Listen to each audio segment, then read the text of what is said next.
दोस्तों नमस्कार, सचिन न्यूज पे आपका स्वागत है। मैं शिवधर आज बताने जा रहा हूं कि किस प्रकार से सांसद प्रवेश वर्मा जी जो दिल्ली के सांसद है उन्होंने विपक्षी को हिलाकर रख दिया। केजरीवाल के धूल चटाने का काम किया। पार्लियामेंट के अंदर में विपक्षियों को किस प्रकार से धो डाले सांसद प्रवेश वर्मा जी।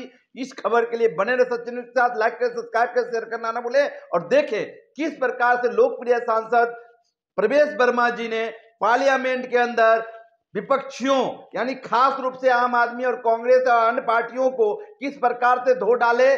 चाहे मामला कश्मीर फाइल की हो, चाहे मामला दिल्ली एमसीडी की हो, तमाम खबर के लिए बने रहे सचिन न्यूज के साथ। लाइक करें, सब्सक्राइब करें, शेयर करना न भूलें और साथ ही इसी खबर में आप देख पाएंगे कि अगर पीएससीएल इंडिया लिमिटेड में अगर आपका पैसा जमा है और आपको पेमेंट नहीं मिला है, यदि आप पेमेंट लेना चाहते हैं तो इस खबर को पूरा देखें और जान पाएंगे किस प्रकार से आपका पीएससीएल इंडिया लिमिटेड में निवेश किए हुए पैसे वापस मिल सकते हैं, कब मिल सकते हैं, कितना जल्द मिल सकते हैं। इसके लिए खुशखबरी है। बड़े सचिन के साथ लाइक करें, सब्सक्राइब करें, शेयर करना न भूलें। देखें क्या कहते हैं सांसद प्रवेश वर्मा जी और क्या है खुशखबरी पीएससीएल इंडिया लिमिटेड में इन्वेस्ट करने वाले व्यक्ति का। बड़े रहे सचिन के साथ, लाइक करें, सब्सक्राइब करें और शेयर करना न भूलें और सुने क्या कहते हैं सांसद प्रवेश वर्मा जी। इसमें दिल्ली के मुख्यमंत्री कह रहे हैं कि एमसीडी को क्यों नहीं करने दिया, और यहां पर भी हमारे दोस्त कह रहे हैं एमसीडी को क्यों नहीं करने दिया। जब 2011 में 1 से 3 हुई थी तो क्या दिल्ली सरकार ने एमसीडी की राय ली थी? नहीं ली थी, क्योंकि दिल्ली में भी कांग्रेस की सरकार थी और भारत में भी कांग्रेस की सरकार थी, मगर दिल्ली बीजेपी में, एमसीडी में बीजेपी की सरकार थी। क्या उनसे पूछा गया था जिनको 1 से 3 कर रहे थे? नहीं पूछा गया था। आज दिल्ली सरकार की इस बिल में सारी शक्तियां खत्म कर रहे हैं और हमने एमसीडी से पूछा है और एमसीडी तैयार है। एमसीडी में जो पार्टी है उनसे पूछा, वो भी तैयार है। तो जब मियां बीवी राजी तो क्या करेगा दिल्ली का काजी? दिल्ली के काजी को क्यों अपना चिंता हो रही? हम दोनों तैयार हैं, एमसीडी तैयार है, दिल्ली की जनता तैयार है। कश्मीर फाइल्स को टैक्स फ्री क्यों करना है? दिल्ली के मुख्यमंत्री का ट्वीट पढ़ के बताता हूं। Nil Battey Sannata is a great movie, you must watch it, we have made it tax free. और कौन सी मूवी उन्होंने टैक्स फ्री करी? सांड की आंख, नील बटे सन्नाटा। मगर जब कश्मीर फाइल्स को टैक्स फ्री करने की बात है तो नहीं कर रहे। क्यों नहीं कर रहे? क्योंकि इसमें उनके वोट बैंक की बात आती है, उनके वोट बैंक को नुकसान हो जाएगा, इसलिए वो इसको टैक्स फ्री नहीं कर रहे। वरना वो पहला शो, पहला दिन का देखने वाला मुख्यमंत्री और अभी तक कश्मीर फाइल्स नहीं देखी। दिल्ली के मुख्यमंत्री कहते हैं हमने बहुत स्कूल बनाए, सबने सुना होगा, हमने बहुत स्कूल बनाए, बहुत हॉस्पिटल बनाए, बहुत कॉलेज बनाए, बहुत फ्लाईओवर बनाए, सबने सुना होगा। दिल्ली के मुख्यमंत्री कहते हैं बनाए, मैं कह रहा हूं बनाए। और दिल्ली के मुख्यमंत्री कहते हैं हमने ऐसा काम किया जो दुनिया में कहीं नहीं हुआ। नहीं किया, नहीं हुआ आज तक, क्योंकि वो सारे हॉस्पिटल, वो सारे कॉलेज अदृश्य, इनविजिबल, दिखते नहीं है। ऐसा टेक्नोलॉजी आई है कभी दुनिया में? बताइए, कभी आएगी ऐसा? जिसको हॉस्पिटल में दाखिला इलाज करवाने वो यूट्यूब पर जाए और इलाज करवा ले, जिसको कॉलेज में एडमिशन चाहिए यूट्यूब पर जाए और एडमिशन करा ले, जिसको स्पोर्ट्स का दाखिला चाहिए स्टेडियम यूट्यूब पर डाले, स्टेडियम में जाए और दाखिला। ऐसी टेक्नोलॉजी दुनिया में कोई नहीं कर सकता, वो केवल दिल्ली की सरकार कर सकती है।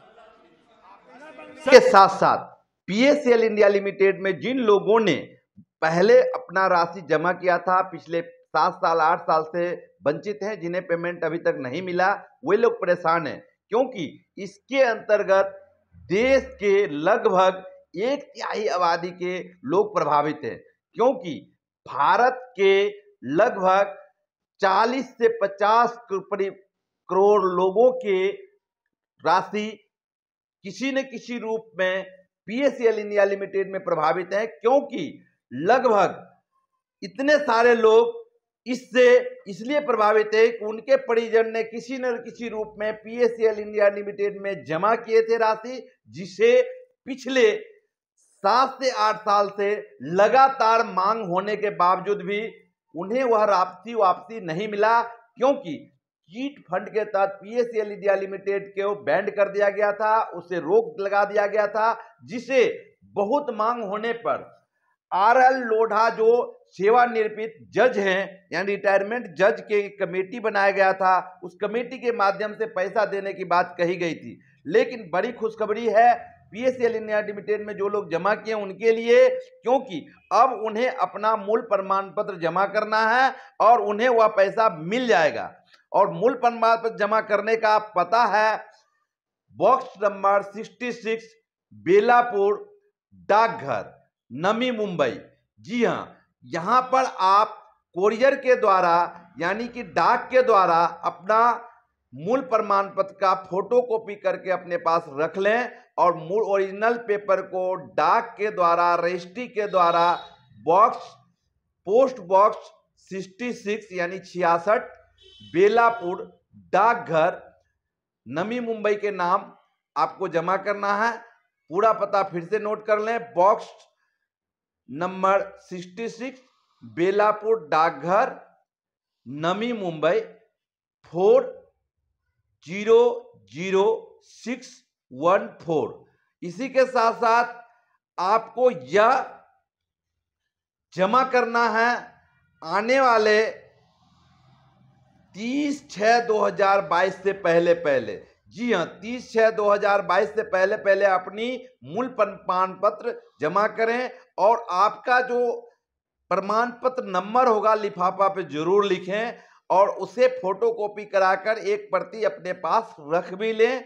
और इसी के साथ साथ किसी प्रकार की जानकारी के लिए हेल्पलाइन नंबर भी है, जो है 02261216966।